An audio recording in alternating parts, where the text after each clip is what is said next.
Maayong buntag sa tanan.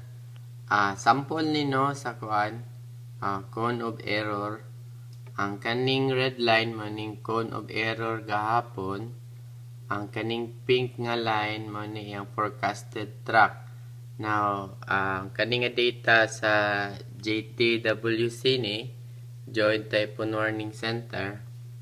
Anya, kaning blue makita ninyo mo ni ang current position ni TD5. So mo na yung tracks.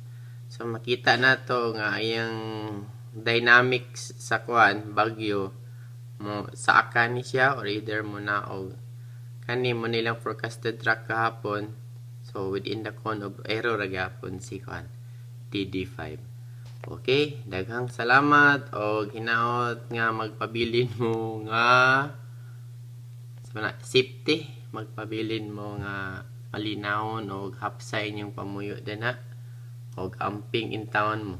Okay, salamat kayo.